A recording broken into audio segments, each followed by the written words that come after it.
नमस्कार, मी सुप्रिया उदयसाठी आजच्या माझ्या ब्लॉगमध्ये तुमचं स्वागत आहे। आज मी तुम्हाला ब्लॉगमध्ये माझ्या कोंबड्यांचा खाद्याचा खर्च कमी करण्याचं कसा ते सांगणार आहे की हे रानात मिळणारा घोस आहे, घोसाला आलेलं बी ते कोणीही सहजती वापरत नाही, असंच टाकून देते किंवा मात्रच होऊन जातं।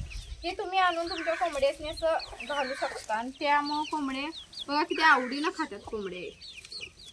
आणि मी ढाळा आणायला गेले की आम्हाला असं काही ना काहीतरी मिळतं जे कोंबड्यासनी पण आवडतं आणि खाद्याचा खर्च पण त्यामुळे कमी होतो। आणि कोंबड्या बघा ती चवीन असं आवडून चांगलं असतं हिरवा चारा पण। कोंबडींना खाद्याबरोबर हॉटेल वेस्ट बरोबर हिरवा चाराही लागतो आणि तो खूप गरजेचा असतो त्यांच्या वाढीसाठी।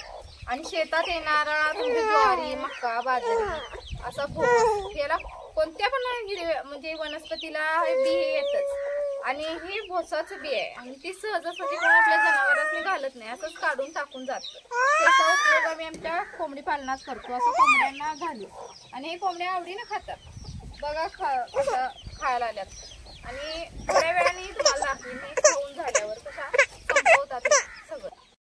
चला तर माझ तुम्हाला दाखवतो मी कशा म्हणल्यावर आमच्या कोंबड्या खातात। या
Daddy.